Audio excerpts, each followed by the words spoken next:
Hello friends, welcome to infonet coaching classes. आज का जो हमारा टॉपिक है वो है parliamentary committees and basically this is the first part of this topic. और आज की इस वीडियो में हम डिस्कशन करेंगे फाइनेंशियल कमिटीज के बारे में इन डिटेल्स में। ओके, यानी कि उसका फंक्शंस, लिमिटेशंस, ऑर्गेनाइजेशन, उसके सब committees, everything in detail we are going to study regarding the financial committees. Okay, तो ये जो वीडियो है ये बहुत ही यूजफुल वीडियो होने वाला है आप सभी के लिए, इसलिए प्लीज इसे एंड तक जरूर देखें और अगर अच्छा लगे then please like and share it. Okay, तो चलिए शुरू करते हैं आज का हमारे वीडियो। तो पहले देखते हैं मीनिंग किसका, meaning of the parliamentary committees. तो किसे हम पार्लियामेंट्री कमिटीज कहते हैं उसके बारे में थोड़ा सा एक आइडिया ले लेते हैं। तो first of all the functions of parliament are varied, complex and voluminous. तो हमें जैसे कि पता है पार्लियामेंट का जो फंक्शंस है वो बहुत सारा है और बहुत कॉम्प्लिकेटेड है, बहुत कॉम्प्लेक्स है। इसी वजह से और एक प्रॉब्लम है पार्लियामेंट के पास, ताकि again it neither has time nor necessary expertise to make detail scrutiny of all legislative measures. जैसे कि हम पता है जितने भी सारे लेजिस्लेटिव मेजर्स हैं यानी कि लॉज हैं उसके ऊपर स्क्रूटिनी करना, एनालिसिस करना, चेक करना, इतने टाइम और इतने एक्सपर्टीज नहीं है पार्लियामेंट के पास। ओके, तो इसी वजह से इसे बहुत प्रॉब्लम होते हैं and for that reason therefore it is assisted by a number of committees in discharge of its duties। तो पार्लियामेंट को अपना ड्यूटी, अपना फंक्शंस प्रॉपर्ली एग्जीक्यूट करने के लिए कुछ कमिटीज की हेल्प की जरूरत होती है। ओके, और जिन्हें हम कहते हैं parliamentary committees. Okay, therefore it is assisted by a number of committee। वो जो कमिटीज रहते हैं पार्लियामेंट्री कमिटीज वो पार्लियामेंट को असिस्ट करते हैं in performing it's duties. Next, the constitution make a mention of this committees at different places but without making any specific provisions regarding their composition, position, tenure, functions etcetera. यानी कि देखिए जो ये committees हैं, parliamentary committees हैं, इनके बारे में कई जगह पर हमारे संविधान में मेंशन है, लेकिन इनके बारे में कोई भी डिटेल प्रोविजंस नहीं है। जैसे कि उनके कंपोजिशंस क्या क्या होंगे, उनके पोजीशन क्या है, उनका जो टेन्योर कितने टाइम पीरियड तक वो रहेंगे, उनके जो फंक्शंस हैं, इसके बारे में कुछ भी डिटेल प्रोविजंस, डिटेल प्रावधान हमारे संविधान में मेंशन नहीं है। बस इनका जस्ट जिक्र किया गया है कई जगह पर। ओके, तो इसी वजह से क्या है, all the matters are dealt by the rules of the house. तो ये जो सारे प्रोविजंस हैं जैसे कंपोजिशन, पोजीशन, टेन्योर, फंक्शंस, तो ये सारे मैटर्स जो हैं ये these are according to the rules of the two houses, यानी कि rules of Lok Sabha and rules of Rajya Sabha के अकॉर्डिंग उनके जो कमिटीज होंगे उनके ये सारे प्रोविजंस डिसाइड किए जाते हैं। Okay, next, A parliamentary committee means A committee that, यानी कि किसे हम एक पार्लियामेंट्री कमिटी कहेंगे, किस कमिटी को एक हम पार्लियामेंट्री कमिटीज कह सकते हैं। देखिए इसके कुछ कंडीशंस हैं, याद रखिए। पहला जो है, जो भी कमिटी इज अपॉइंटेड और इलेक्टेड बाय द हाउस और नॉमिनेटेड बाय द स्पीकर और चेयरमैन। जो भी कमिटी हाउस के द्वारा इलेक्टेड होंगे या फिर अपॉइंट होंगे या फिर नॉमिनेटेड बाय द स्पीकर और chairman, which ever house it is may be concern. अगर किसी भी कमिटी स्पीकर के द्वारा या फिर चेयरमैन के द्वारा इलेक्ट हुए होंगे या फिर हाउस के द्वारा किए जाएंगे, okay, then in that case हम उसे पार्लियामेंट्री कमिटी कहेंगे। Next, works under the direction of the speaker of chairman. जो भी कमिटी अगर डायरेक्शन ऑफ द स्पीकर या फिर चेयरमैन के अंडर काम करता है, उसके उनके डायरेक्शन के हिसाब से अगर काम करता है then it will be a parliamentary committee. Next, presents it report to the house और to the speaker of chairman. अपना रिपोर्ट किसे देंगे, स्पीकर या फिर चेयरमैन को। अगर लोकसभा हुआ तो स्पीकर को देंगे या फिर राज्यसभा हो तो चेयरमैन को। Has a secretariat provide by the Lok Sabha Rajya Sabha. और उनके पास क्या होगा, एक सेक्रेटेरिएट प्रोवाइड होगा, मिलेगा, यानी कि सेक्रेटेरिएट होगा जो कि उन्हें असिस्ट करेंगे इन एग्जीक्यूटिंग देयर फंक्शंस। ओके, तो चलिए आगे देखते हैं। क्लासिफिकेशन, जो हमारे पार्लियामेंट्री कमिटीज हैं इन्हें क्लासिफाई किया गया है into two category. What are they, पहला जो है standing committees. Okay, standing committees कहते हैं जो कि परमानेंट कमिटी होता है। ओके, और दूसरा जो है एडहॉक कमिटीज जो कि टेम्परेरी होता है। ओके, तो एडहॉक कमिटीज जो होते हैं ये काम खत्म होने का, पर्टिकुलर काम के लिए इन्हें कॉन्स्टिट्यूट किया जाता है, बनाया जाता है और उसके बाद उसी काम खत्म होने के बाद इसे डिसॉल्व किया जाता है। ओके, कर दिया जाता है एडहॉक कमिटीज। और जो स्टैंडिंग कमिटीज होते हैं ये परमानेंटली रहते हैं। ओके, आगे देखते हैं। जो स्टैंडिंग कमिटीज है उससे हम फिर से अगर क्लासिफाई करें, उनका भी बहुत सारे डिफरेंट कमिटीज हैं। ओके, उससे भी अगर सब डिवाइड किया जाता है तो ये सारी कमिटीज आएंगे उसके अंदर। तो देखते हैं कि तो ये जो सारे हैं ये सारे के सारे स्टैंडिंग कमिटीज हैं, जैसे कि आपका financial committees, departmental standing committees, committees to inquire, committees to scrutinise and control, committee relating to day to day business, और एक है हाउसकीपिंग और सर्विस कमिटी। ओके, तो ये जो 6 कमिटीज या 6 types of committee, 6 category of committee, ये सारे के सारे जो है हमारे स्टैंडिंग कमिटीज हैं, यानी कि परमानेंट कमिटीज। तो आज के हमारे ये लेक्चर में, हमारे ये वीडियो में बेसिकली हम फाइनेंशियल कमिटीज के ऊपर डिटेल में स्टडी करेंगे। ओके, तो चलिए शुरू करते हैं।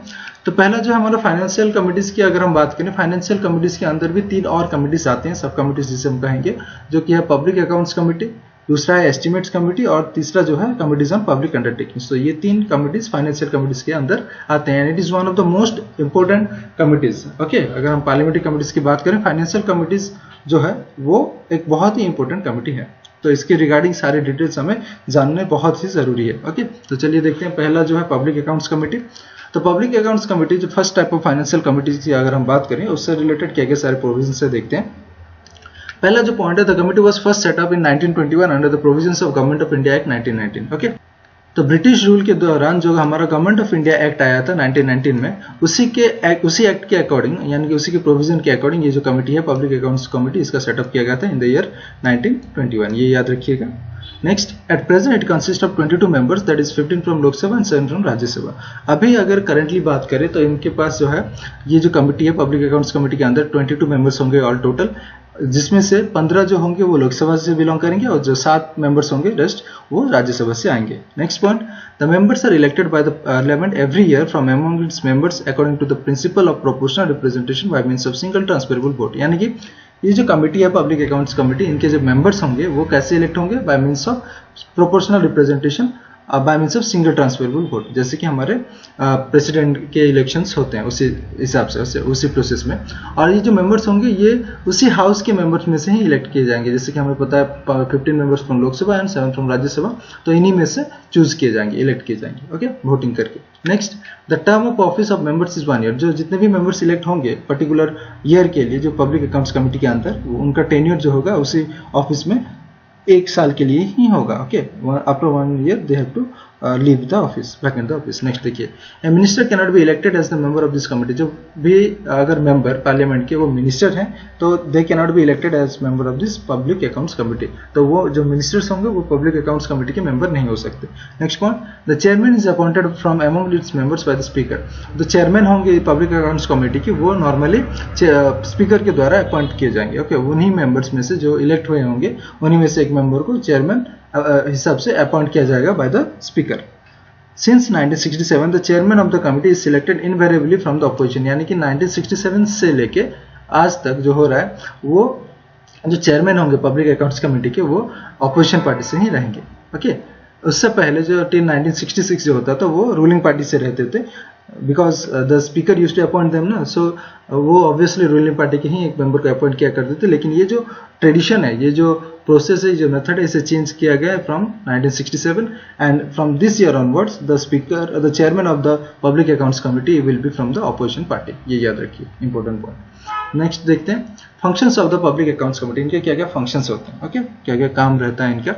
The function of the committee is to examine the annual audit report of the CAG which are laid down before the parliament by the president। देखिए, तो जो इस कमेटी का काम है, पब्लिक अकाउंट्स कमेटी का जो काम रहता है वो क्या करते हैं, ये एग्जामिन करते हैं। किससे?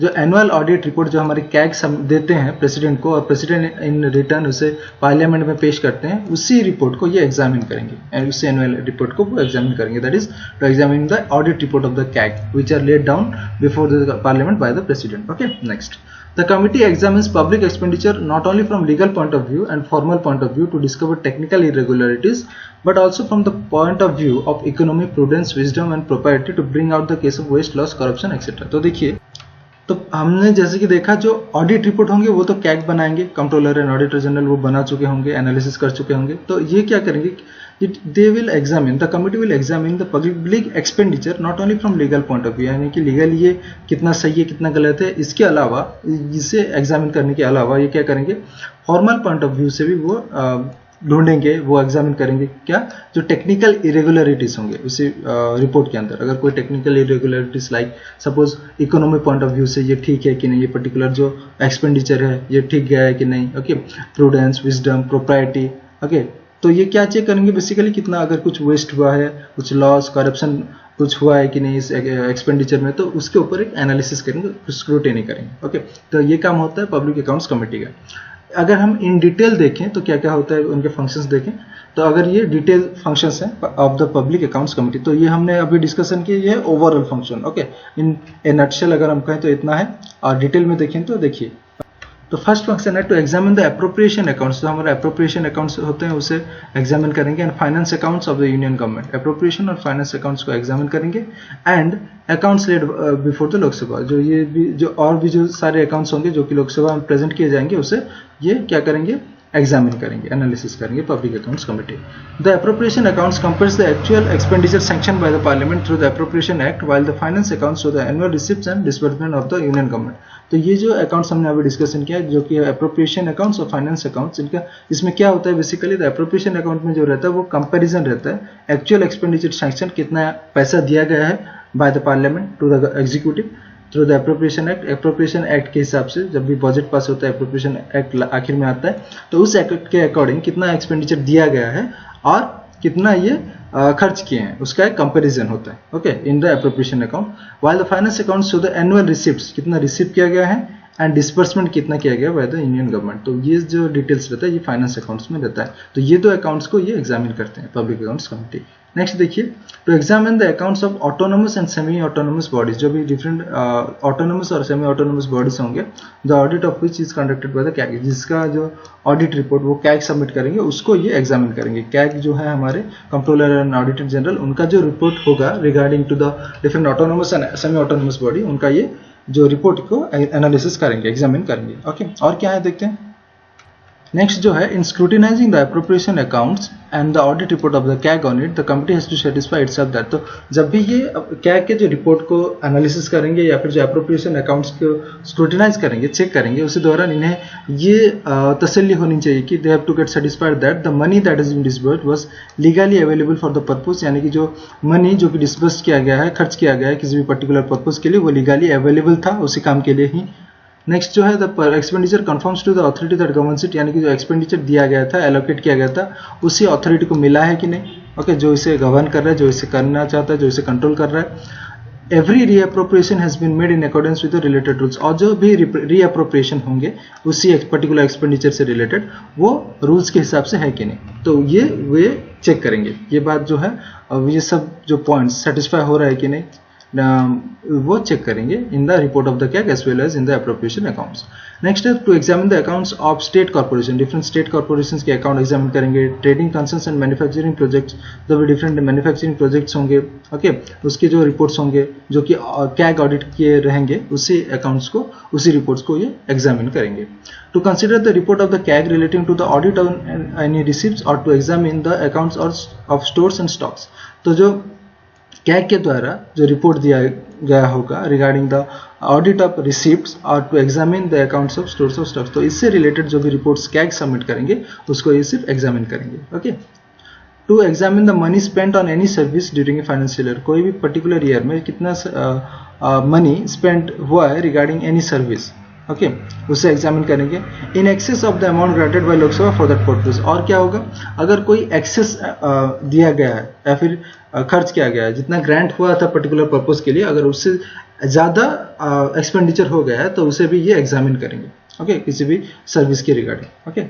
Next, the CAG as a guide, friend and philosopher of the committee, तो जैसे कि हमने देखा कि सारे जो पॉइंट्स हैं, सारे जो फंक्शंस हैं, जो भी ये एग्जामिन करेंगे या फिर चेकिंग करेंगे, स्क्रूटिनाइज करेंगे, उसमें जो है हमारे कंट्रोलर एंड ऑडिटर जनरल जो रहेंगे, he acts as a guide, friend and philosopher of the committee, तो हर वक्त इनके साथ ही होंगे, इन्हें हेल्प करेंगे, असिस्ट करेंगे, ओके, क्योंकि जो भी रिपोर्ट वो सबमिट करेंगे हमारे कैग, उसे ये स्क्रूटिनाइज करेंगे, ओके, इसलिए the CAG is considered to be the guide, friend and philosopher of the public accounts committee, ये बात याद रखना। नेक्स्ट, इनकी कुछ लिमिटेशंस हैं, इनके कुछ रेस्ट्रिक्शंस हैं, देखिए लिमिटेशंस के बारे में थोड़ा सा देखते हैं। तो पहला जो लिमिटेशन है, it is not concern with the question of policy in A broader sense, यानी कि कोई भी पॉलिसी से रिलेटेड इनका कोई भी मतलब नहीं रहेगा, यानी कि देखिए ये सिर्फ अकाउंट और एक्सपेंडिचर से रिलेटेड या फिर कैग के जो रिपोर्ट है उसे ही एनालिसिस करने के ऊपर डील करेंगे, ना कि कोई पर्टिकुलर स्कीम का जो पॉलिसी कैसा था, वो ठीक है, वो गलत है, उसके ऊपर इनका कोई भी कंसर्न नहीं है रहेगा, okay. First limitation, it conducts the postmortem examinations, यानी कि देखिए जो चीज़ हो चुका है, यानी कि जो एक्सपेंडिचर ऑलरेडी इनकर्ड हो चुका है उसके ऊपर सिर्फ एक एनालिसिस करेंगे, मेजर करेंगे, okay.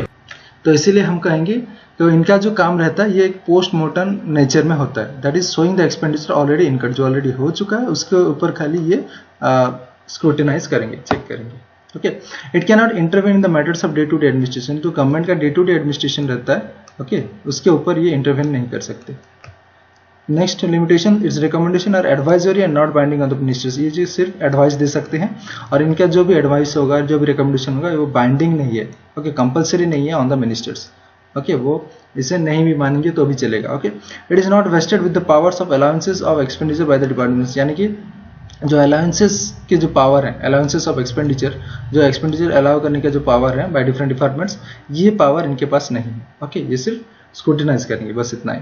It is not an executive body, ये एग्जीक्यूटिव बॉडी नहीं है, and hence cannot issue order, ये ऑर्डर इशू नहीं कर सकते। यानी कि ये जो भी रिपोर्ट इनके द्वारा बनाया जाएगा, ये उसके ऊपर कोई ऑर्डर इशू नहीं कर सकते। Okay, only the parliament can take final decisions on its funding, इनका जो भी फाइंडिंग्स होगा, जो भी रिपोर्ट्स होगा, उसके ऊपर सिर्फ पार्लियामेंट ही ऑर्डर इशू करेगा या फिर कोई लॉज बनाएगा। ओके, इनका कोई रोल नहीं रहता उसके हिसाब से, अगर हम देखें। ओके, नेक्स्ट देखते हैं एस्टिमेट्स कमेटी। दूसरा जो टाइप ऑफ फाइनेंशियल कमिटीज है वो है एस्टिमेट्स कमेटी। तो ये भी एक बहुत जरूरी कमेटी है, बहुत इंपॉर्टेंट कमेटी। देखते हैं, the origin of this committee can be traced to the standing financial committees set up in 1921। तो इनका जो ये जो कमेटी का अगर हम ऑरिजिन देखें, कंसिडर करें, तो ये भी 1921 से ही आ रहा है। ओके, और इससे पहले जो है स्टैंडिंग फाइनेंशियल कमेटी कहा जाता था। Next, The first estimate committee in the post independence era was constituted in 1950। तो पहले अगर हम इंडिपेंडेंस के बाद अगर एस्टिमेट्स कमेटी की बात करें तो ये 1950 में सेटअप किया गया था on the recommendation of John Mathai.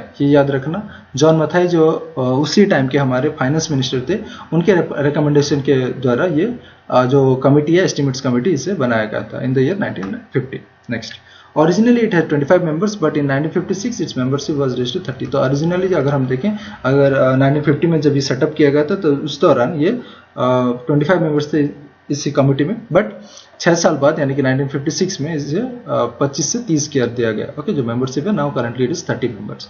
Next point, all the 30 members are from Lok Sabha. ये इंपॉर्टेंट पॉइंट है, बिकॉज हम जैसे कि देखें कि पब्लिक अकाउंट्स कमेटी में जो है 22 मेंबर्स में से 7 मेंबर्स राज्यसभा से भी आते थे, बट इस केस में जो है एस्टिमेट्स कमेटी के अंदर जो भी मेंबर्स रहेंगे वो solely they will belong to the Lok Sabha only.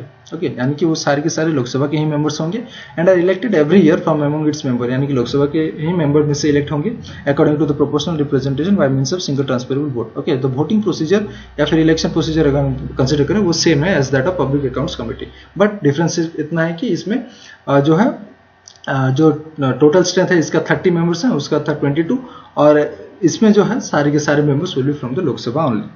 Next, the term of office is 1 year. ये सिमिलरिटी है, जो ऑफिस का टेन्योर होगा वो सेम ही होगा। And a minister can not be elected as a member of the committee. अगर कोई मिनिस्टर्स है तो उसे एस्टिमेट कमेटी का मेंबर नहीं बनाया जा सकता। Okay, the chairman is appointed by the speaker from amongst his member and is from the ruling party. तो एक और डिफरेंस देखिए फ्रेंड्स, इसमें जो चेयरमैन होंगे वो स्पीकर ही अपॉइंट करेंगे, नो डाउट। ओके, ये कमेटी के मेंबर में से ही किसी को अपॉइंट करेंगे, लेकिन इसके जो मेंबर्स होंगे यानी कि जो चेयरमैन होंगे वो रूलिंग पार्टी को ही बिलोंग करेंगे। Okay, but on the contrary अगर हम पब्लिक अकाउंट्स कमेटी की बात करें, उसके जो चेयरमैन थे वो ऑपोजिशन पार्टी के थे। तो ये जो बेसिक डिफरेंस है और सिमिलरिटीज है, यही एक इंपॉर्टेंट रहता है। ओके, इस सारे टॉपिक्स में तो एक कंपैरेटिव स्टडी अगर आप देखें तो आपको इजीली याद रह जाएगा ये सारी बातें। ओके, आगे बढ़ते हैं।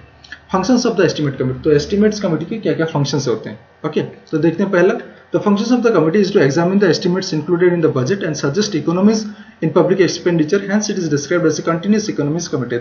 तो जो एस्टिमेट कमेटी की फंक्शन होते हैं, इट इज बेसिकली अगर हम देखें, it is to examine the estimated included in the budget and suggest economic in public expenditure. देखिए, तो इनका काम क्या होता है, एग्जामिन करेंगे जो एस्टिमेट्स बजट में दिया गया रहेगा। ओके, जब बजट इंट्रोड्यूस होता है या फिर बजट पास होता है, उसके ऊपर ये एस्टिमेट्स को एग्जामिन करेंगे, चेक करेंगे और सजेस्ट करेंगे जो कि पब्लिक एक्सपेंडिचर में कौन कौन से डिफरेंट इकोनॉमिक्स यानी कि कौन कौन से डिफरेंट पॉलिसीज, कौन कौन से डिफरेंट मेजर्स लेना चाहिए, वो सजेस्ट करेंगे।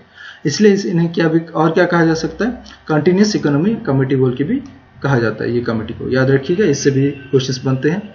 ओके, दूसरा नाम पूछ देगा आपको, तो ये भी इंपॉर्टेंट है, याद रखिए। नेक्स्ट, तो इनके जो फंक्शंस अगर डिटेल में हम देखें तो देखिए, first of all to report what economics improvement in organisation efficiency and administrative reforms consistent with the policy underlying the estimates can be affected. यानी कि जैसे कि हमने डिस्कशन किया, जो बजट के एस्टिमेट्स होंगे उसके ऊपर ये एग्जामिन करेंगे, इसलिए इन्हें एस्टिमेट्स कमेटी कहा जाता है। तो वो जो एस्टिमेट्स के जो पॉलिसी रहेंगे उनके ऊपर क्या इकोनॉमीज से रिलेटेड इंप्रूवमेंट हो सकता है इनके ऑर्गेनाइजेशन में, इनके एफिशिएंसी में, इनके एडमिनिस्ट्रेटिव रिफॉर्म्स में, तो ये सजेस्ट करेंगे यानी कि रिपोर्ट देंगे। Okay, to suggest alternative policies भी ये सजेस्ट कर सकते हैं in order to bring out an efficiency and economy in administration. यानी जो एडमिनिस्ट्रेशन में है, पर्टिकुलर कोई पॉलिसी है, तो इसके ऊपर ये एक अल्टरनेट पॉलिसी, एक अल्टरनेटिव आइडिया दे सकते हैं। ओके, क्योंकि in order to bring efficiency, ताकि उसमें कोई डिफरेंट एफिशिएंसी आ सके और ये जो है इकोनॉमी के पॉइंट ऑफ व्यू से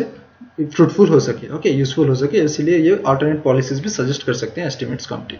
to examine whether the money is well laid out within the limits of the policy implied in the estimates, यानी कि जो एस्टिमेट्स में दिखाए गए हैं जो अमाउंट ऑफ मनी वो वेल लेड है कि नहीं within the limits of the policy, यानी कि जो भी पॉलिसी फ्रेम आउट कर रहे हैं, बना रहे हैं, ओके, उस पॉलिसी के अकॉर्डिंग जो एस्टिमेट्स दिखाया गया है बजट में वो प्रॉपरली है कि नहीं, ओके, ठीक है कि नहीं। अगर ज़्यादा है तो ये इस हिसाब से रिपोर्ट देंगे, ज़्यादा है, कम है तो उसी अकॉर्डिंग रिपोर्ट देंगे। तो that is the purpose of the estimate committees to suggest the form in which the estimates are to be presented in the parliament. तो किस हिसाब से ये जो एस्टिमेट्स प्रेजेंट किया जाए पार्लियामेंट में वो ये सजेस्ट करते हैं, ओके। आगे देखते हैं एस्टिमेट्स कमिटी की अगर और कुछ प्रोविजंस कंसिडर करें, देखिए the committee shall not exercise its function in relation to such public undertakings as are related to the committees on public undertaking. ये जो कमिटी है estimate committee, this shall not exercise its function, ये अपना काम नहीं करेंगे कौन से केसेस में, in relation to such public undertakings as allotted to the committee of public undertakings. तो तीसरा जो हमारा कमिटी है फाइनेंस कमिटी में हमने जैसे कि देखा कमिटी ऑन पब्लिक अंडरटेकिंग्स, अगर इसके रिलेटेड कोई काम हो तो उसके ऊपर जो एस्टिमेट्स कमिटी है ये काम नहीं कर सकती, ओके, उनके रिपोर्ट्स ये एक्सरसाइज नहीं कर सकते या फिर एग्जामिन नहीं कर सकते। नेक्स्ट, द कमिटी में continue to examine the estimates from time to time, ये gradually time to time checking रहता है, एग्जामिनेशन रहता है, वो करते रहेंगे throughout the financial year and report to the house as its examination proceeds. और जैसे ये एग्जामिनेशन करते रहेंगे, अगर कोई रिपोर्ट आता है, कोई आउटपुट आता है तो इसे रिपोर्ट करते रहेंगे to the house, okay, respective house. Next, it shall not be incumbent on the committee to examine the entire estimates of any 1 year, यानी कि ये कंपलसरी नहीं होगा, ये ऑब्लिगेटरी यानी कि मैंडेटरी नहीं होगा ये कमिटी के ऊपर to examine the entire estimate. तो सारे के सारे एस्टिमेट्स एक ही साल के एक साथ इन्हें जो एग्जामिन करने के लिए कोई कंपलसरी नहीं है, ऐसा कोई कंपलसरी रूल नहीं है कि एक साल में ही आप जो सारी एस्टिमेट्स को एग्जामिन करके दो रिपोर्ट, ऐसा कुछ नहीं है, ओके।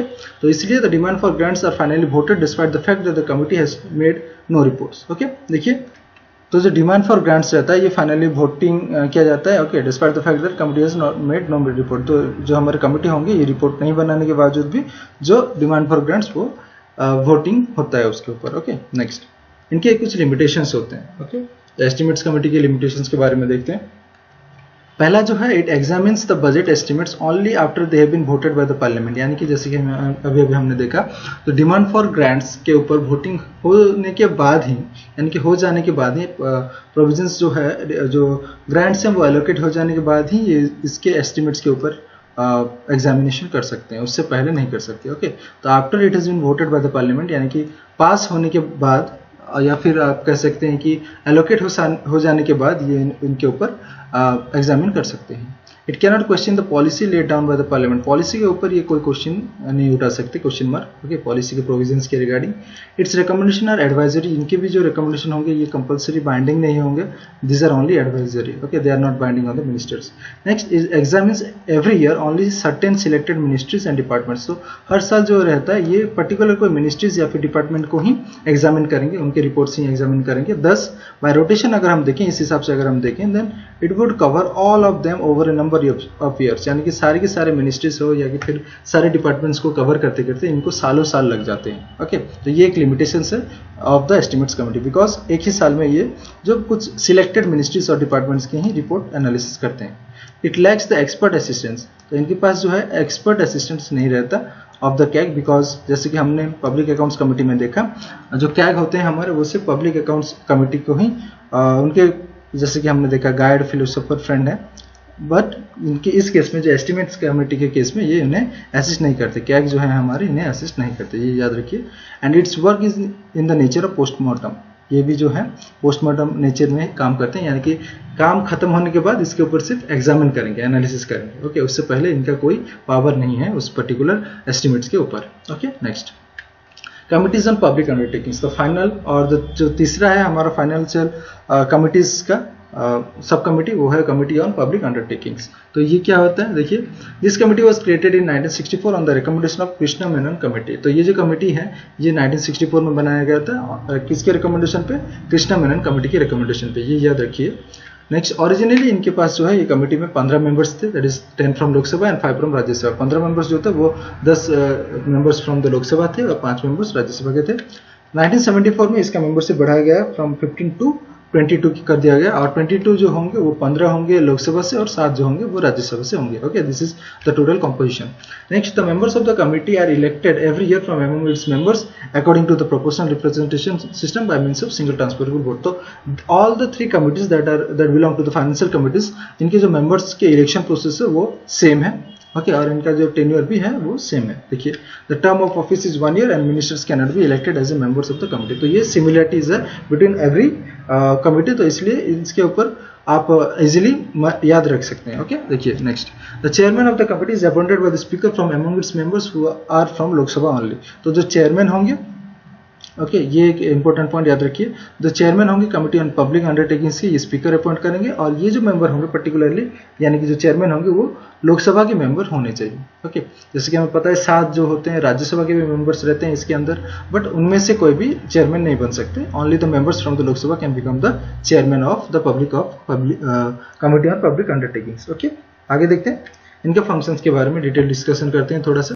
पहला जो फंक्शन है, to examine the report and accounts of public undertakings. जो भी पब्लिक अंडरटेकिंग्स हैं गवर्नमेंट के, उनके जो रिपोर्ट्स और अकाउंट्स ये एग्जामिन करेंगे। ओके, याद रखिए, to examine the report of controller and auditor general on public undertakings. तो हमारी कैग रिपोर्ट सबमिट करेंगे, इसके ऊपर जो पब्लिक अंडरटेकिंग्स के ऊपर कैग हमारे जो रिपोर्ट सबमिट करेंगे उससे भी ये एग्जामिन करेंगे। यानी कि इनके केस में, इस कमेटी के केस में भी जो कैग का रोल आता है। ओके, यानी कि कैग के जो रिपोर्ट्स आते हैं और इसे ये एग्जामिन करते हैं। ओके, तो जैसे कि नाम से ही पता चल रहा है पब्लिक अंडरटेकिंग्स के बेसिकली ये डील करेंगे। ओके, नेक्स्ट जो है, to examining whether the affairs of the public undertakings are being managed in accordance with the sound business principle and prudent commercial practices. जो भी पब्लिक अंडरटेकिंग्स हैं, PSUs हैं, okay, government के, उनके जो मैनेजमेंट है, ओके, वो बिजनेस प्रिंसिपल यानी कि जैसे बिजनेस चलना चाहिए उस प्रिंसिपल्स के अकॉर्डिंग है कि नहीं। ओके, इनके जो कमर्शियल प्रैक्टिसेस हैं, जो भी मेथड्स फॉलो किए जा रहे हैं, जो भी प्रोसेस फॉलो किए जा रहे हैं, वो जो एस्टैब्लिश्ड और प्रूडेंट कमर्शियल प्रैक्टिसेस के अकॉर्डिंग है कि नहीं, ये एग्जामिन करने का काम जो होता है वो कमिटीज ऑन पब्लिक अंडरटेकिंग्स का होता है। Okay, to exercise such other functions vested in the Public Accounts Committee and the Estimates Committee in relation to the public undertakings which are allotted to it by the Speaker from time to time। और क्या करते हैं ये, जो भी काम regarding the public undertakings speaker इन्हें देंगे, एलोकेट करेंगे, बीच बीच में देते रहेंगे, तो उससे ये एक्सरसाइज करेंगे, वही काम को ये करेंगे। ओके, तो बेसिकली आप इतना याद रख सकते हैं कि ये जो भी काम करेंगे that will be related to the committee on, that will related to the public account undertakings only. Okay, तो पब्लिक अंडरटेकिंग से रिलेटेड जो भी अकाउंट्स, उनके अकाउंट से रिलेटेड जो भी काम होंगे, जो कि स्पीकर इन्हें देंगे, एलोकेट करेंगे, वही उसके ऊपर ही एग्जामिन करेंगे। ओके, तो इनकी भी कुछ लिमिटेशंस हैं, चलिए उसके बारे में थोड़ा सा जान लेते हैं। The committee is not to examine and investigate any of the following. तो ये जो कमिटी है ये कौन से टॉपिक्स या फिर कौन से मैटर्स एग्जामिन नहीं करेंगे, इन्वेस्टिगेट नहीं करेंगे, देखते हैं। तो first of all, matters of major government policies के जो मैटर रहेंगे एज डिस्टिंक्ट फ्रॉम बिजनेस और commercial functions of the public undertakings. जो भी सारे पॉलिसीज जो कि पब्लिक अंडरटेकिंग्स के बिजनेस और कमर्शियल फंक्शन से अलग है, डिफरेंट है, ओके, जो कि पब्लिक अंडरटेकिंग से रिलेटेड नहीं है, वो सारे पॉलिसी के ऊपर ये इन्वेस्टिगेट या फिर एग्जामिनेशन नहीं कर सकते। दूसरा जो है, matters of day to day administration के ऊपर इनका कोई रोल नहीं रहेगा, इनके ऊपर कोई भी ये एग्जामिनेशन नहीं कर पाएंगे। तीसरा जो है, matters for the consideration of which machinery is established by any special statute under which particular public undertaking is established. यानी कि देखिए, जैसे कि हम पता है कि जो ये कमिटी है ये पब्लिक अंडरटेकिंग से रिलेटेड ही सारी एग्जामिनेशंस करेंगे, बट अगर पब्लिक अंडरटेकिंग के से रिलेटेड भी कोई स्पेशल बॉडी क्रिएट किया गया है कोई पर्टिकुलर पर्पस के लिए, स्पेशल स्टैट्यूट, कोई स्पेशल लॉ बनाया गया है, स्पेशल बॉडी उसके लिए काम करने के लिए, देन इन दैट केस उनके जो मैटर्स होंगे ये नहीं देख सकते, ये एग्जामिन नहीं कर सकते। ओके, ये है इनका लिमिटेशन। और क्या है देखते हैं, the effectiveness of the role of committee is limited by the following. और कुछ लिमिटेशंस भी हैं, देखिए, it can not take up the examination of more than 10 to 12 public undertakings in a year. तो एक साल में ये जो है 10 से 10 to 12 पब्लिक अंडरटेकिंग से ज़्यादा उनके एग्जामिनेशंस नहीं कर सकते। This is one of the limitations. Okay, तो इसके अंदर 10 से 12 अंडर पीएसयूज के जो एग्जामिनेशन ही कर सकते हैं एक साल में। It's works in the nature of postmortem, ये भी उसी पोस्टमार्टम नेचर में काम करते हैं, यानी कि ऑलरेडी जो काम हो चुका है, जो एक्सपेंडिचर हो चुका है, जो अकाउंट्स ऑलरेडी हो चुके हैं एक्सपेंडिचर, उसके ऊपर ही सिर्फ ये एनालिसिस करेंगे। It does not look into the technical matters as its members are not technical experts. तो ये देखिए, जो हमारे पब्लिक अंडरटेकिंग्स होंगे उनके ये टेक्निकल मैटर्स हैंडल नहीं कर सकते, बिकॉज इसमें जो होते हैं कमेटी के अंदर टेक्निकल एक्सपर्ट्स नहीं रहते। ओके और लास्ट जो लिमिटेशन है, इट्स रिकमेंडेशन आर एडवाइजरी, इनके जो रिकमेंडेशन जो भी देंगे okay after examining the reports, ये बाइंडिंग नहीं है, ये कंपलसरी नहीं है, मैंडेटरी नहीं है, and the ministers need not follow them, they are not compulsory. Okay तो इसी के साथ आज का हमारा वीडियो खत्म होता है। Thank you friends, thanks for watching. और आपको ये अगर अच्छा लगा हो, यूजफुल लगा हो, then please do like and share it and do subscribe to our channel. Thank you friends.